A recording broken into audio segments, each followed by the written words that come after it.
One. Well, hello. Welcome back to Curless Mania. So happy to have you back. We talk all things pop, rock, and prog. I am fortunate enough to have the gentleman with me returning to the channel for is this third time? Number three, Third time. the Mr. charm. Eric Porter. How are you, Eric? I'm good, Tom. How are you doing? I'm doing great. I'm doing great. Better now. Like we were talking about earlier, I kind of a crazy work day, but now we're here. We're talking about music. Couldn't be better. Right, the good times. So it's exactly. We talk about this all the time. It's like, this is like our therapy, man. Let's go talk about music. Um, so uh, so anyway, so happy to have you back, Eric. Thank you again for coming. You must have enjoyed your times. You're coming back. So Love it. Thanks for having me. yep, this is great. So we are here to talk about what some people call neo-prog. I don't know. Some people call second generation prog. I don't know. There's a lot of different terms for it. But I would say that one of the leading lights of that, whatever you want to call movement, whatever it is, kind of a second prog chapter, maybe, is Marillion. And we were trying to think of exactly great shirt. I couldn't Right, find. I actually back in the day I did have a Clutching at Straws shirt, sure. which I'll talk about later. I couldn't. I need to reorder it because I really want it again. So um, it was just the cover of Clutching at Straws, and I loved it. I wore it out. Um, but anyway, back to what we're doing today. We are doing another battle. Eric came up with this. He said, "How about Marillion Clutching at Straws versus Misplaced Childhood?" Two classics. I mean, I'm doing some rough battles, man. The last one I did was Rush with George, and that was like, man, Farewell to Kings versus Hemispheres. Now these two is another really close battle I mean, this is tough. Yeah, very tough. Very tough. I always try to say that right off the top on ones that I just go, oh man, this is a struggle. This is a struggle. Um, so uh what's really good about Marillion though is that I was, and I'm sure you were too, Eric, is like I was there at ground zero. I was buying these albums when they came out. Yes. I So, actually might be a little later than you. I came in, I want to say, if it wasn't misplaced, it was just prior where I had kind of been introduced to them. So okay. Okay. Gotcha. Yeah. I mean, so what? Misplaced Childhood was 85, I believe. 85. Yep. Yeah. So I do remember like I'd heard about this band because I was such a my friends and I were such Genesis heads. We were like we would, we had all the Genesis albums. We'd look for bootlegs. We'd look for videos. We'd look for anything we could find in any store about Genesis related. We did the solo albums, Phil, Mike, Tony, and we were just going crazy. Steve, everything Genesis related, we wanted it. And then I heard about a new band that apparently was very inspired by Genesis. And and one of the Genesis books I had a picture of Fish with his face makeup. Oh, okay. And they said, "Oh, there's this new band called Marillion, and if you like classic Genesis, here's your band," kind of thing. And I was like, "Oh man, that's all you have to say. I'm hooked." Like I hadn't heard a note yet, and I was like, "I'm in. I want to find this band right now." So So what was your first album from them? the first album I purchased was Fugazi. Okay. All right. Yeah, but it was later. It wasn't like when it came out. It was late. It was after, and then on real time it was Misplaced. So yeah. Cool. Yep. So anyway, so we are here to talk about these two records. What is your before we go into any history, I'd like to talk, Eric, what is your sort of history with Marillion? How did you discover them? Well, it's kind of funny. It's probably similar to you. I started college in '84, and I I remember this vividly because I wore a guitar shirt. I had my uncle worked for Ovation Guitars, and I had an Ovation guitar shirt. Walked into a class, and as the class was being dismissed, and I'm walking out, some guy comes up, taps me on the shoulder, and says, "Oh, do you play guitar?" So we got talking. We ended up forming a band together. Nice. He Nice. was the guy that really introduced me to prog. And when I say that, I mean, obviously classic rock radio. I listened to Yes. I probably had Fragile, maybe something else, Pink Floyd, but that would have been the extent. And I don't think I thought about stuff as progressive or it was just music that I liked, right? So Mhm. he started, sneaking in the Genesis and King Crimson. But that was my introduction. So that was probably 84, which is prime. And Genesis was his band. So he's the one who introduced me to Marillion. I remember he had the picture discs because I think they did a lot of that stuff like Fugazi. I think they had an assassin picture disc, They and did, they he did, had yeah, all that stuff. yeah, And so what I kind of liked about this was even though Genesis was still terrific at this time, this was a band that was kind of on its way up. Probably, like I said, it was probably a little pre-Misplaced, so we were kind of in between. Fugazi was out, Misplaced hadn't come out yet, but this was a band you could watch, and you kind of saw what was coming. Obviously, we didn't have the internet, so I think there were magazines. You might get magazines that you read about them, but in our band, we played when Misplaced came out. We actually did Kaylee, we did Lavender. We would open with Pseudo Silk Kimono. nice, So this nice, was like, I mean, they were not to sound corny, but they were kind of like my band. This yeah, was yeah, the other guys had kind of, Yes had 90125, and not that there's anything wrong. That was a good record, but to me, it just doesn't, it's not the old days, but it's terrific. mhm, But this was the band at that time. Like Marillion became our, like you said, they were putting stuff out. They really did. I think the EMI really pushed them hard, even here when you had yeah, all those extras. So I don't know. They were just like everyone else was kind of had been out there for a while, and this was the band that was on the rise that we were like, let's grab onto this and go, So yeah. Marillion was big for me. Yeah. Yeah, and they were big for me too. I mean, I remember being way I mean, back in the day, I was all in with Marillion. Yeah, absolutely. And I remember hearing, first time I heard Misplaced Childhood, I was blown away. I was like, wow, this is a really awesome record. Absolutely. I remember thinking like this really does feel like progressive rock for now. These guys are really achieving what they're setting out to do.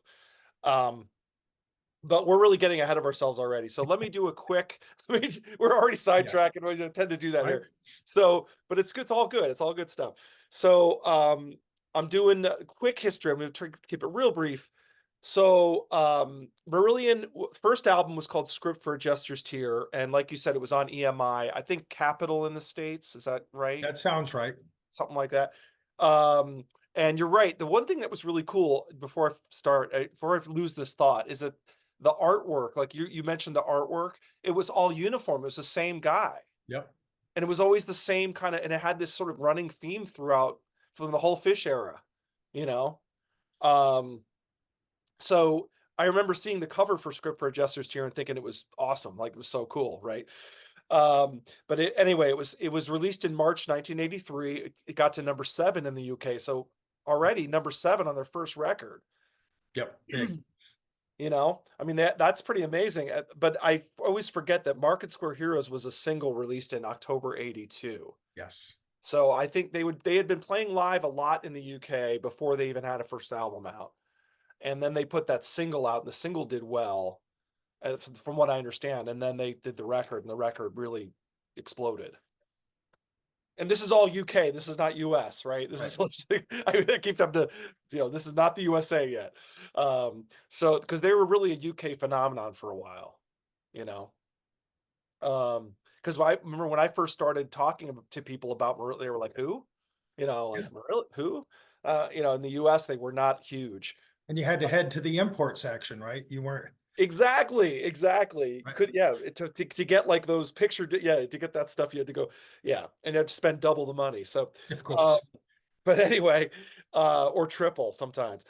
So anyway, it was number 7 in the UK. It spent 31 weeks on the UK album chart and it went platinum. So wow, the debut record. It's the only album to feature the original drummer Mick Pointer. And actually he does a good job. It's funny because you listen to that album, you go, "Hey, he was a good drummer." I mean, there's nothing wrong with the drumming on that album. Um, I mean, it's a little bit more stilted than Ian, but we'll get to that. Um, Cover art by Mark Wilkinson, who I talked about, who did all the Fish era artwork, Right. which is great. Fugazi was the second album released March '84. It went UK top 5. It went gold. It's the first with Ian Mosley, who we talked about in the Hackett episode, played with Hackett. So I was all excited, like, oh, he played with Steve Hackett. How cool is that? And he was on Highly Strung. Is that? I think so. Yeah, I think when we talked, it was Highly Strung that he played on, I think that or sounds the tour. If it wasn't on an album, he toured with them or something. toured. Yeah, So, yeah. The 151. so 151, right? When Steve was trying to make he was that was always trying to make hits, you know. Yeah,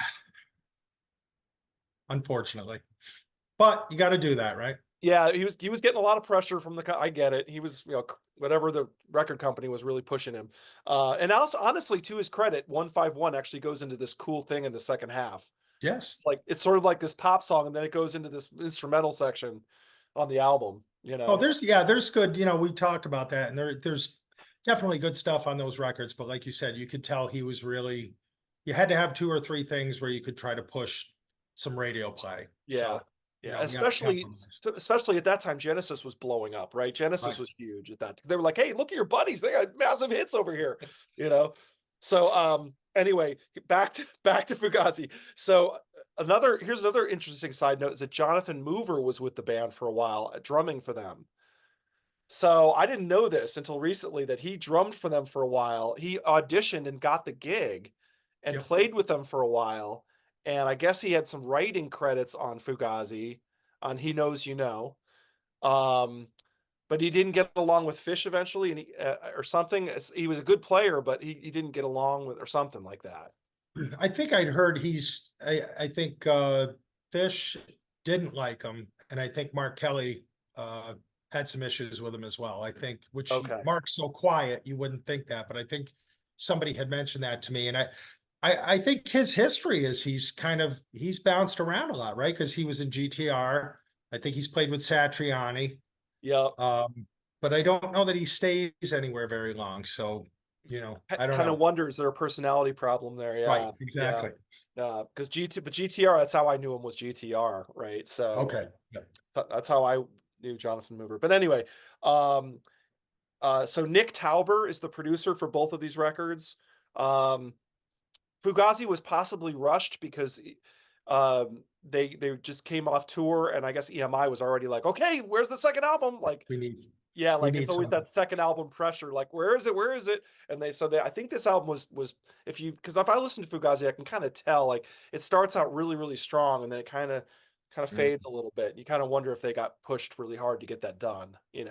Yeah, probably. And I know, like you said, you always all your material that you've written goes on the first one, then you come off tour and it's like we don't have anything.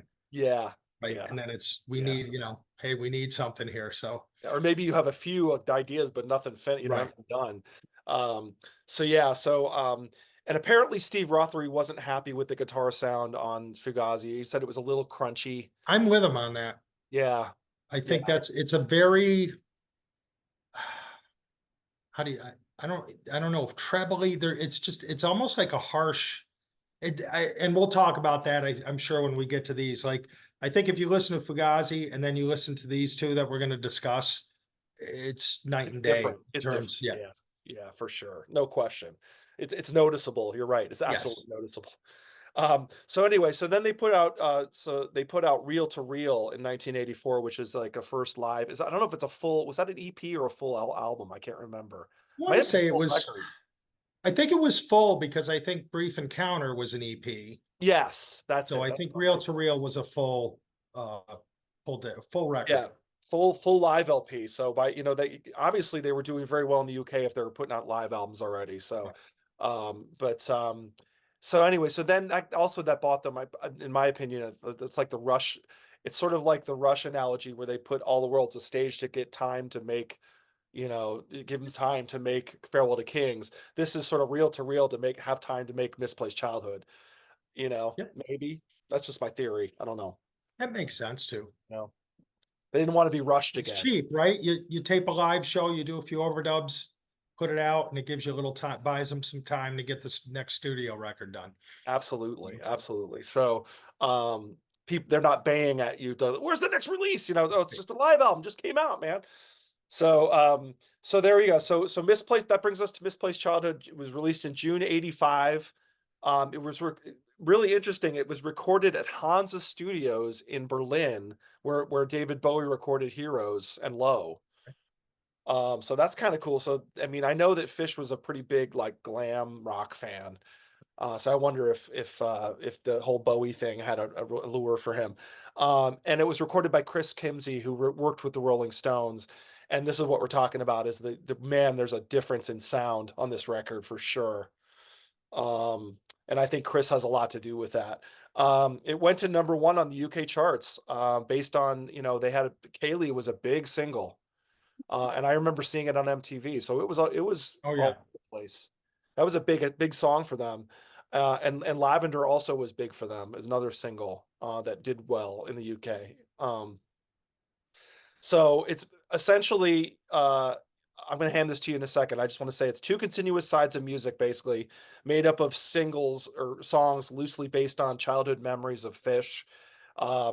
Apparently he was on some 10-hour acid trip or something, and I don't know, something about he was reminded of childhood things during that time or during that period, and it inspired him, I guess, to write a lot of the lyrics on this record. Like Kaylee, for example, was his girlfriend Kay back in the day. So that actually was a real story, apparently. 'Cause she heard it later, was like, "Oh my God, like that's our story," kind of thing. So, and then like Lothian, Hearts of Lothian is a place in Scotland. It's a region in Scotland where I guess we're close to where he grew up. Okay. Because I never understood what's Heart of Lothian. I sing along, but I didn't know Right. what I was singing. I do Um, that all the time. yeah, Heart of Lothian. Okay, what's that? Actually, Marillion does that a lot, where you're like singing along. You're like, okay, what's Slant Mahath? What is that? Like, Yep. what? There's all these things you're like singing along to. You don't really get, but so anyway, that's my backstory. I'm done. So I'd like to hand it over to Eric. So give me your general thoughts and your background on Misplaced Childhood.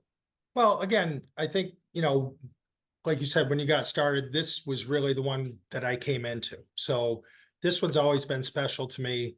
And I hate to say this because I have followed them. I mean, I saw them on the Fear tour. I love Steve Hogarth. I can't say anything bad. They've had some ups and downs, I think, in their career with him. And when you think about having to replace somebody like Fish, I don't know that they could have done a better job. I mean, he's not anything like Fish, but he's his own guy. But to me, and I said this on the last show, this is the sweet spot still for Marillion. These two records I love. As good as some of the music is that they've done with Steve Hogarth and the Fugazi and script, I don't think anything matches these. And I think probably, like you said, bringing in Chris Kimsey, he just improved their sound. I mean, this compared to Fugazi's night and day to me. Um, I think Ian Mosley, I know, what you had mentioned about Mick Pointer, but I think Ian Mosley, there's a smoothness to his playing that I don't know that Pointer had. I think Pointer was really like a straight ahead. If you like when I go back and listen to script, it's not that he's not doing anything that the songs call for, but there's something about Mosley's fills. He's always kind of like doubling on the cymbals, like a big psh, psh. There's something special about him with this band, and I don't know what it is, but I feel like he really elevated them. But He in does a terms of lot. He does a lot of. Sorry, he does a lot of that double kick. That like, yes, he does a lot I of. I love his fills. Yeah, Even if they're little quick ones. And it's stuff that, you don't always think of that when you're listening to bands, but like you'll be sitting in the car and all of a sudden I'll do, like you said, like a yeah. and it does something to the music. It just adds those accents to the music that I think stick with you. But It's a I drum think with hook. It's a this, drum hook, right? it Yeah, is yeah, absolutely drum yeah. hook. Um, but this is one that I didn't take notes for this. So this is like right off the top of my head that like I just listened to this start to it's one of those where, and I think we might have talked about this before. You put this on, you want to listen to the whole record. Yeah. right? I don't want to hear two or three songs. I want to hear start to finish. Yep. Um, I love the way the moods kind of go up and down. You get, Pseudo Silk Kimono kind of starts out, it's got that kind of eerie synth, and then you come right into Kaylee and Lavender, which are both, call them pop songs if you want to, but they're gorgeous. I think Kaylee's a great song, got a great guitar solo, right? That guitar solo is perfect. Oh God, yeah. Lavender is another one, and I heard that was, and maybe it's because it's English, was that kind of, maybe the melody was borrowed from like a nursery rhyme or Yeah, something. like an old folk song or nursery rhyme or Okay. something like that. Yeah, something to the Um, but again, that's beautiful. I think Bittersweet, all that, you know, gets atmospheric. I'm never usually one for like narration and talking, but I like all that stuff, yeah, tied yeah. to the phone like an expected father, and when he kind of talks through all that, Your and carnation will rot in a onto the vase. vase, right? Um, and I think that's something that, and I'm not a lyrics guy, but Fish could be a bit abstract, but his lyrics are I guess when you really read into them, they're pretty interesting, or they work very well. And I think that's a big thing that they lost with Hogarth. And I think they've had I don't know if Hogarth writes the lyrics now for them, but I know at one time they had kind of a collaborator they were working with.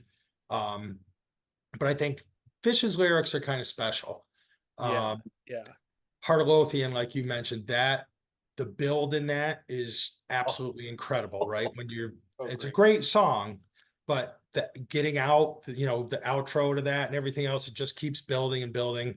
Um, Fantastic. And then I think you get to Waterhole, that side two, Lords of the Backstage. There's a lot of stuff that they'll get atmospheric, and then all of a sudden it kicks back in, and it just, again, we talked about flow and sequencing, and obviously this being a concept, they had to think about it that way, right? You have to do that. The Yeah, only thing is, I always felt like White Feather, which ends it, and obviously I didn't write it, so I can't speak to the concept. That one kind of throws me a little bit. I don't always feel like it works or fits in with the concept of the album, but that could be me because I just tend to, like you said, I'll sing out loud in the car when I'm listening to it, but I don't know that I tie all the words into trying to get into the concept of the album. You know what I mean? yeah, yeah, But it's a great record. It obviously it did well here. Like you said, it was number one in the UK. I think the band was real. Their writing is better, I think, overall. The sound, Chris Kimsey, God bless him, he did an amazing job with this band. And I think you could tell that they were improving everywhere. They were improving as musicians, they were improving as writers. And this is kind of the fruition of probably all that hard work pre-script through Fugazi, and then they got to this. I just think, this and Clutching, they're clicking on all cylinders. Um, but no I question. love this record. So No question. No, I couldn't. I mean, I'm just gonna basically agree with you here, which I tend to do. But I really, you're right. I mean, to me, I feel the same exact way that this is really their sweet spot, and it really just it feels like they are just clicking, like yeah, everything is working, and everything that they've worked towards is really paying off at this point. And what's funny is that you're right. The sequencing on this is just fantastic. It's yeah, so good. It just you're right. It kind of you'll have those moments of just quiet and it's calm, and all of a sudden it's right back. As soon as you think it's going to be quiet, it goes right back up again. You yep, know. I mean, and there's certain tracks that I forgot that I liked so much. When I listened, the one thing that was good about going to the office today was that I listened to this on the way there, and and that on the way home. this on the way back. So I'm really fresh on both of them. And you're the one that I forgot, that Bittersweet, man. Yeah, I love Bittersweet. And like you said, the cool narration, and um She'll be a wallflower. What is it? She was a wallflower then. 16, Wallflower at 34, She'll and be a wallflower 34. Just love that. It's so great. Or wallflower at 16. That's what it is. yes, Yeah. 16, right. And just like you said, the lyrics are great. Like you forget how cool the lyrics are. Yeah, Um, I yeah, I had that same revelation where I was like, oh man, Fish has got some good lyrics here, he man. really did. And I think, that, and I didn't go back and listen to Script or Fugazi, but working in these two as I listened to it, and I just not even thinking about the concept, just listening, it's like he's like, where is he getting his, and obviously we, like you said, this was about his childhood, but it's like, I don't find like listening to other bands and things like this stuff is special. You Yeah. don't hear this kind of stuff uh too often or anywhere. He really had a knack for writing cool lyrics, I think. Yeah, and unlike Script and Fugazi, I sing along to this whole album. I mean, Yeah, they really had there's hooks everywhere in here. yeah, And even though it's a continuous piece of music, there's hooks all over the place. Like I find myself singing along to, the other one is the driver guzzles another can of lager, like and I'm singing along with this like kind of it's just that's like a hook. yeah. It's and then things like, I forgot Lord of the Backstage. Backstage, yeah. Oh, what a cool guitar part. Like, the music is great too. I mean, the I love the gu Rothery's on fire on this album, Agreed. you know? Man, that doon doon doon doon doon doon doon doon doon doon doon doon doon and Mosley's doing it. He's doing those Yeah, he's accents. got that quick little, because it's him and Kelly, right? Because Kelly's kind of using that chimey sound on the keys, and it's Rothery playing it, and like you said, Yes. and like I said, I don't know that Mosley's flashy, but if you just listen to the accents he puts in and the little things he does, he really makes a big difference, I think, in the music. Oh god. Yeah, you're right, and it's funny because I seeing him live too. I saw the Clutching tour. I was gonna get to that later, but I can't help myself. I did see that tour. I saw him in New York, and he was awesome. But Mosley was just live. He was even better. It was like, oh my Yeah, god, he's and he terrific. he doesn't look like he's even trying. No, Like it's it's effortless. it's all wrist. It's like he's not. He's like barely moving his body, but he was slapping that. He's hitting that snare really hard. Yeah, So it's really cool. But anyway, he's good. but yeah, the whole like bridges are burning, burning, bridges are burning, burning. I mean, there's so many great hooks everywhere. And then Blind Curve is another one I forgot I liked a lot. And then Childhood's End. I mean, the whole second half, I forgot how much I loved the second half of this. And you might be right that that White Feather I mean, I think they're trying for this epic ending. They're trying to make it Right. this or like sing along, like I won't carry your white feather. They're trying to do this sing along thing, and I mean, it kind of works, but it kind of is feels a little stilted too. I think maybe a little bit. I don't know, just as an ending because it's so everything before that is so epic that it's just doesn't quite live up. Yeah, maybe that's what it is to me. Yeah, I would, because I don't necessarily, like you said, when you're listening to this, you're singing along with it. I don't necessarily think about the concept. The songs bring that out, right? yeah. They're catchy, and for some reason, White Feather to me was always like, huh, I don't know not that it's bad. I don't know where it fits though, or how it fits into the whole thing. So I'm sure if somebody wants to throw something in the comments, educate me a little bit on that Help part. us out. Help us Yeah, out. Yeah, please. So yeah, it's fantastic. It's hard to say anything negative about it. absolutely. It's Love so it. good. And man, Rothery, actually, well, I'll get to that. Get to that Don't in a get minute. ahead of yourself. Don't get ahead of myself. I'm going to pass it over to you now for Clutching at All Straws, right. which is So again, June just like you said, 1987. pointing out the Mark Wilkinson cover art, you got the here with the little jester thing hanging out of his back pocket. And I think this Clutching at Straws to me, I think I want to say it's a little more personal from Fish. Like I feel a little more emotion in this one.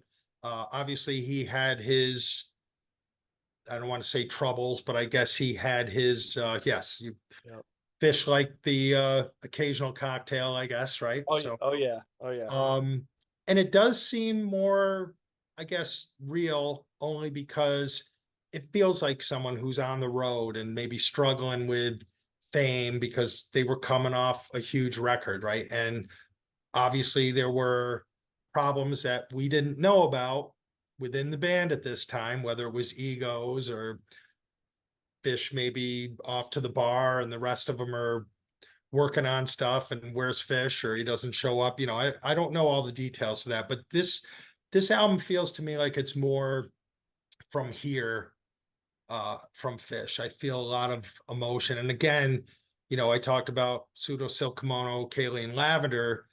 To open this one up, you've got Hotel Hobbies, Warm Wet Circles, and That Time of the Night. Three amazing, Boom. right? It's Yeah, like, yeah. boom. And again, uh, I even think this record sounds a little better and a little tighter. And there's not a huge difference maybe in the sound, but I still, for some reason, Rothery pops a little more here to me. A Oh little yeah. darker. We said that about, I said it about Hackett, and I think you agreed with me. Obviously, this is a darker topic, a darker record. And I'll just point one thing out. I think again with this one, Going Under, wow, I mean, there's not Oh much to that song, but that kind of hits you like, oh boy, you yeah. feel like he's struggling, or he's trying to tell you what I was going through. That's a very personal, uh, dark piece, but it's very moving, I think. It is. That song hit me last time I heard it. Yeah, I was like, whoa, I forgot Yeah. about this track. Yeah.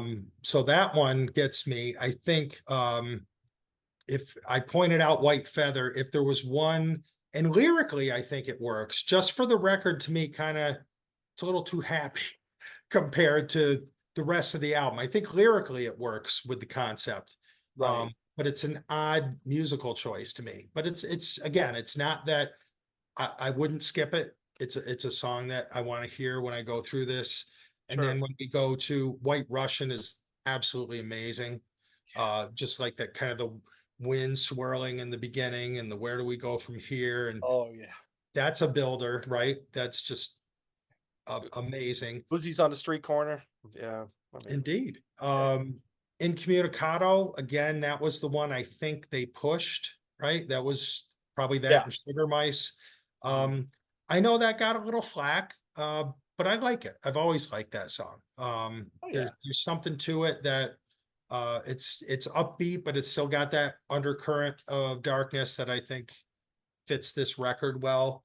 Um, Torch Song, you talked about uh you know, Slant Moth, however that's pronounced. That's another one that's terrific. I'm not usually for softies, but I absolutely love Sugar Mice. Great guitar solo.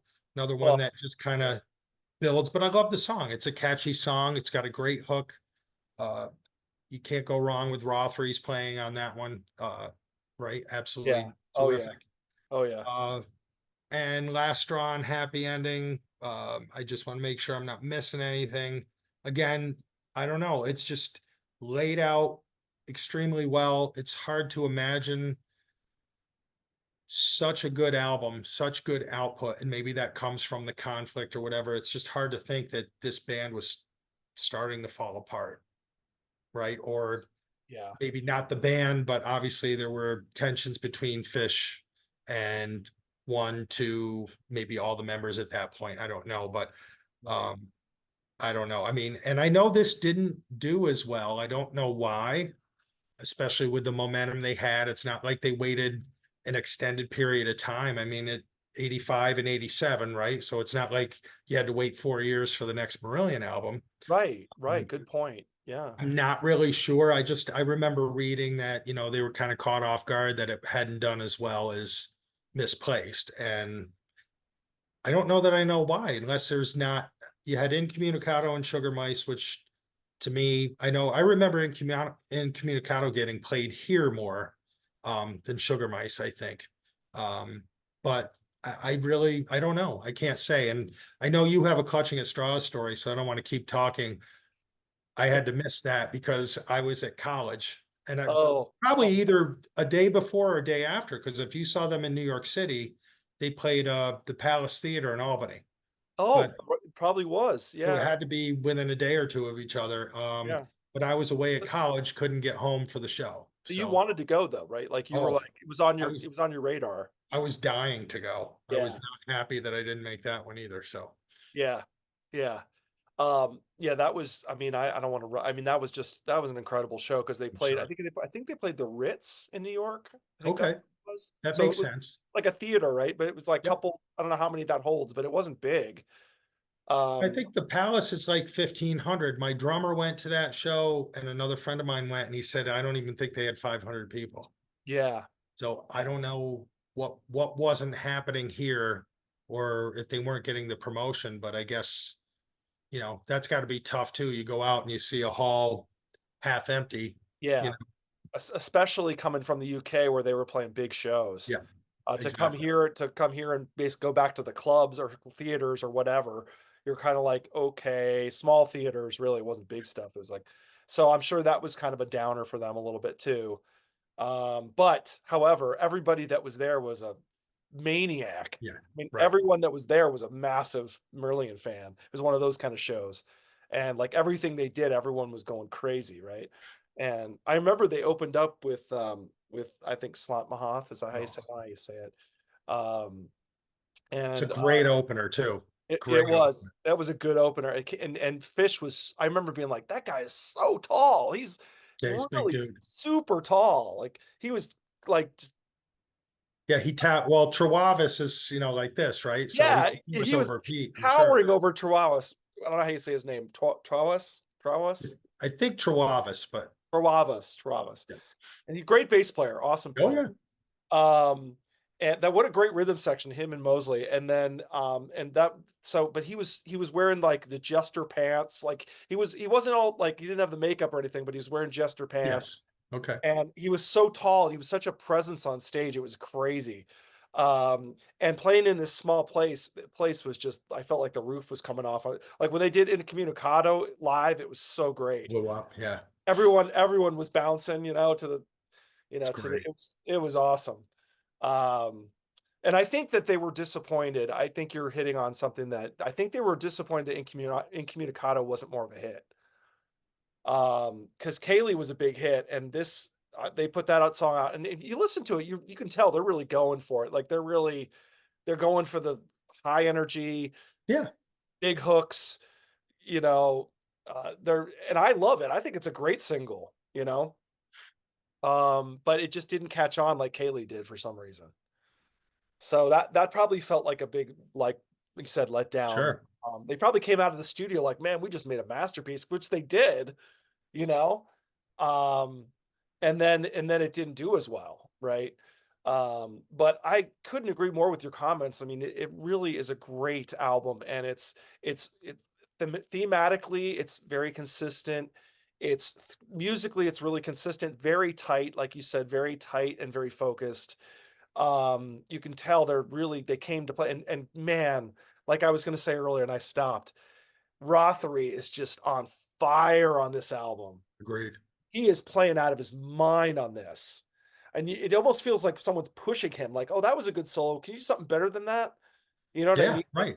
it just Well, feels like he's, that's Kimsey's job behind the board, right? yeah, Yeah, that was maybe. good. Try another one, right? Maybe Chris was like, hey, man, that's not good enough. Do another one. Because there's a couple solos. He just feels like he's like, just like, he's like, Yeah. he's going nuts. And it's amazing. I can't remember what song it is. Is it Warm Wet Circles where he goes off? There's that. I There's a think couple. There's a yes. couple. There's definitely a couple. But Warm Wet Circles, I think, is one of them. The end or the middle of Warm Wet Circles, he does a solo, and it's just like almost unhinged. It's like it's kind of unlike him, honestly. Um, but I love I I I don't know, man. I love every song on this. I don't think there's a bad moment on this album. I think it's fantastic. I think it's amazing. You had mentioned Going Under, and there's something about that song. It's got this atmosphere to it. Mhm. And like you said, it's almost like a heart on a sleeve where I'm going under fast. I really think that he was on tour. He was being, because he said it was a concept record about torch or whatever. It sounds to me a lot like it's Fish, Fish. Yeah. Um, so, but because he really, I'm sure he was struggling with alcohol and drugs, and I mean, it's hard not to. You have all this downtime when you're on tour. You're going to start getting into things that, I mean, Yeah. a lot of bands do it. And to me, this whole album is just like a late night kind of, like you said, to the darker. I had the same thought on the way home when I was driving. I thought, oh, we're gonna do the same thing with Defector was darker, so is Clutching at Straws is Right. darker. I Same thought the thing. same as well. Yeah, it's funny. It's but man, I just there's just something about this. I've done more spoken word stuff with the whole, if you continue this lifestyle, you won't reach 30. Oh, Christ. Yeah. Part of the heritage. Exactly. Yeah. No, you're So, right. And that, normally that stuff, uh, like, I could take it or leave it and more or less leave it. But I thought both records, they're cool parts that work and tie in to the concept, and it just works. So yeah. I Oh, it dig it. works really well. Really, really well.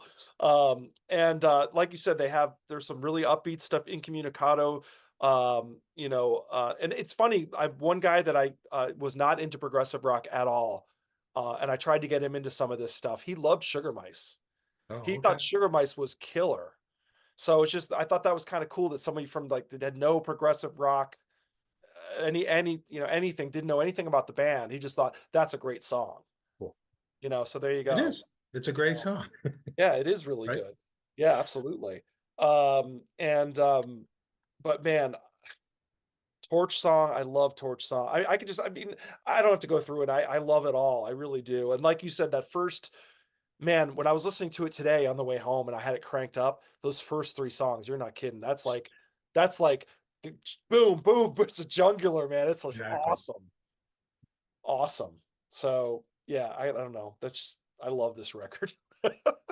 Yeah, I mean, I agree. I Like I love said, it. that it's always caught me that, and you don't know when things began to occur. Obviously, you know, uh, there could have been things going on for years, but it's so hard to believe that what came out of this and what this record became, and yet they're all kind of splintering, right? Or the band is splintering. Yeah. Um, and I don't know, because I know you probably did you follow Fish's solo career? Yeah, I bought The Wilderness and of Mirrors, or what is it? Okay, yeah, Vigil, Vigil. Vigil in the Wilderness Yeah, Mirrors. But yeah. I I think thought like that was pretty good. I thought that was pretty good. if you bought the remaster of Season's End, Yeah. you hear like stuff. I think it was stuff that they were working on with Fish, Yes. right? That eventually gets converted to Hogarth, and it's kind of interesting. Like, could they have, if Fish had stayed, could they have topped these two? And I don't know. Maybe the breakup was inevitable based on that as well. Like, and you hate Yes. to say that, but I think, and I should have gone and listened to that before we did the show, but I remember, and I don't remember if it's Fish's record or if it was Season's End. When you buy the remaster, you can hear stuff that I think musically that Fish ended up using on his record and vice versa. Maybe is Oh, that, am I interesting. I haven't heard that. I gotta check check that out. check it out? And you know Yeah. what I'll do, Tom, afterwards, I'll go and listen. And like I said, I don't know, or maybe it's different words over the songs, but check out Season's End, check out the bonus disc, and I think you'll hear some of that. Yeah, because I do love. I mean, I was really into Seasons End when it came out too. I Yeah. mean, like you said, Hogarth. I thought he was a great singer, and I Yep. thought like things like Easter and King of Sunset Town, and I Right. was in. I was like, this is still really good. And I wonder. I always wondered about that. That was always my biggest wonder was how much does Fish have to do with some of these songs, um, Yes. and vice versa. Yeah, Um, check those out if you have them. I'll be interested to hear your take, and I'm gonna try to do that too. Go back and listen to them. But I think you hear kind of where they had been worked on while Fish was either in the band or something. So it'll be interesting to hear your take on that too. Yeah, absolutely. I'd be curious to know because I did like the Vigil record. I thought that, and the second one was like Didn't he did like a covers album too at one point? There's Internal Exile, I think was the Eternal second Exile, one, that's it. right? That's And I like then, that one a lot. okay, Yeah, yeah. What year was that? Do you remember? I kind of feel like they were kind of, you know, lining up with each other. But I'm honestly not, I don't remember if Vigil came out before Season's End or, who got to the gate first, I guess. I'm not sure I remember that, but I have to go look that up. Yeah, I'm kind of curious now too. I'm trying to remember because I Because I do. think they both stayed on EMI for at least, right? Because I think Fish, at least his first two were EMI, and I know Season's End and um, Holidays in Eden were both Holidays in still Eden. EMI, right? So, and maybe they went a little further. I think Fish may have gotten dropped after the second, I uh, think he did. Yeah, I think he and did. they were there. I think Afraid of Sunlight was still EMI, if I'm not mistaken. Yeah, yeah, So they may have stayed a little longer, but yeah. obviously And they both ended up, you yeah, know, I saw the Holidays in Eden. That brings it up another story. I saw the Holidays in Eden tour in Milwaukee, of all places, and it was talk about small play. It was really small because that Holidays in Eden didn't do anything. no, no, If I remember, I don't think it was doing very well at all in the U.S. But they were touring, so good for them. That was awesome. And I remember walking into this place and they were playing pool. Like you and my buddy was like, "Look! It looks like the cover of Clutching at Straws. He's playing pool." that's a riot. Um, yeah, and I was like, "Wow!" And Rothery and I went over there and I asked him. I got him to sign the. You can probably see Oh, a little bit. Got him to sign. that's I brought cool. my CD with me, so um, but uh but it was cool. I talked to Ian Mosley a little bit. That was fun. Um I said like because my buddy goes, "Oh, Tom's a drummer. Like, can you have any advice for him?" And he goes, something about make sure you do your paradiddles or something like that. I don't know. Something like that. That's Um cool. but yeah, but I was still all in. I went to the Holidays Inn tour. I watched I went to the what was the tour with uh I saw him in Chicago at Park West for the um what's the one with like the Jesus crucifix on the dash? Is that Afraid of Sunlight? Afraid of Sunlight. Yes, Okay. thank you. Yes, that's it. Yep, that's the one. So I saw the Afraid of Sunlight tour too in Chicago. That was See, fun. I think they kind of only, I saw the Season's End tour at a small club. Oh, you did? Okay. And Wow. Holidays in Eden, I don't think they came around because I know I would have seen them. I don't think they came back through here until, and I actually went to Pennsylvania to see Fear.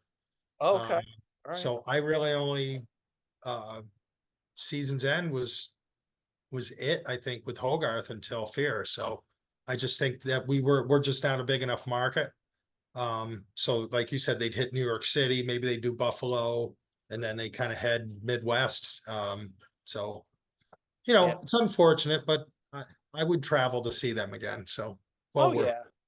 Oh yeah. Oh yeah. And it's funny, you were talking, I wanted to expand on something you said earlier is that, everyone looks at the, which I do too. I mean, I'm guilty of it. I looked at the Fish era like, oh man, it's just a golden era of like, I love that era. But it's like, imagine if, the Rothery era is like a lot longer. So it's like, if Fish had stayed in the band and they kept making albums, it may not be looked at as, oh, it's a golden period with Fish kind of thing. Like, it. Right. it's like, because maybe they would have started running out of ideas. I don't know. You know what I mean? Because like the Rothery era, it goes a little more like this. Yeah. Um, and that's understandable when you're making that many albums. That's going to Yeah. happen. But it's kind of like the Police. When I was ranking the Police, we were talking about how there's like no bad Police record because they didn't go long enough to have a Was it bad say, what did they have? 5 records? 5 albums. Yeah. Yeah. So So it's like, they 5 albums and they broke up. And sometimes that's like, yeah, sometimes maybe that's a good way to go, true. leave them wanting. I mean, Synchronicity was their biggest album. So, Yeah, that's it, right? So and we're out. Um, so yeah, but yeah, so let's get back to the matter at hand here, and that is, man, this is really, really hard. But if you had to pick one between the two, which one would you go with? I got to go with Clutching. Yeah, yeah, Just I don't know. To me, I feel like the writing's a little bit, and we're you know talking hairs here, splitting hairs, but I just feel like it's the writing is a little better. It feels a little more personal, maybe from Fish. Um, so I get a little more from his vocals and what he's singing. And I just think, again, as good a jump as I feel the band made from Fugazi to Misplaced, there's even maybe just a little, like, I just think it clutchings them at the height of their powers. That's how I see it. Yep. Yep. And I got to do the same. If you couldn't tell from my review, I was just like, oh Yeah, my, I this love it album's all. incredible. I was kind of giving the game away, but yeah, I concur with you. I mean, it's like there are We're 3 for 3 on that too, we Tom. are, man. I Pretty don't know good. what this is. I swear we just like on the same way. Well, I joke around that when the reason I contacted you is because that one episode where I was like, yeah, Eric's right. Eric's right. I like hearing that. So I think we're in the same mindset. Um, but really, I mean, this album there's something about the focus and energy of this album that's just there's as great as this is great, but it has moments where you kind of feel like there's maybe a little bit of like a Yeah. little like just like you said, we're splitting hairs here. It's like minute, but it's like a little bit less focused at times. Um, but this just feels like they came to play and they're just hitting it out of the park on every song. And Um, I think I pointed this out in the last show. Rothery, that amp behind you was one of his main amps, that oh, JC 120. oh yes, yes indeed. Yeah, that thing sounds has a really cool sound to it. That was a big part of, I mean, I don't know what he uses today, but that was a big part of his sound, I think, in that period, that 80s, and I don't know if that was the early stuff that he used, but I'm pretty sure Misplaced, Clutching, and maybe even beyond, he was using that JC. Yeah, and that's super clean, Mhm. super clean, chimey, reverby, chorusy kind of sound. And you really do get it when you plug a guitar into that thing. It's like, oh my God, you do get that. And it also reminds me of the Cult, She Soul Sanctuary. Okay. Yep. I don't know if you ever heard, I mean, that's like the same sound. Yeah, and I think that 80s Crimson, right? Like Oh yeah. Discipline, Beat, and Three of a Perfect Pair. That was I think at least Below, I think, was using the Roland as well, Oh, if not Trip. I So never thought about that. I think so. I'd I have to think, check. I I think you're could be. right. Yeah. Yeah. That makes sense. Cause that stuff's really clean too. Yeah, very clean. Uh, that whole like math rock thing where you're like, well, who's playing what? That whole did it and did it and did it and then oh my God, don't get me started on Discipline, man. That's just an awesome album. Holy Amazing. moly, holy moly. Um, well, before we get off on another massive tangent, Right? I think that's a good place to stop. Um, so I just like to say thank you again to Eric for joining me. Um, Of go course. listen Go listen to some Marillion. Yes, do that. Please go listen to these two albums back to back like we did and tell me what you guys think. You guys tell us what you think. Are we crazy? Is Misplaced Childhood way better? I mean, some people might go, I don't know. I like the whole like continuous song thing on Misplaced Childhood. Yeah. And I like Kaylee better than Sugar Mice, and who knows? So Well, like um, you said, we're right this close. we're splitting hairs here, people. I mean, these are great records too. I mean, I don't miss out, don't sleep on these either, right? Indeed. Yep. Yeah. So, but anyway, thanks again, Eric, for joining me. This has been really fun again. We're having a lot of fun. It's been great. Um, Thanks everyone for watching. If you've stayed with us this long, I appreciate it.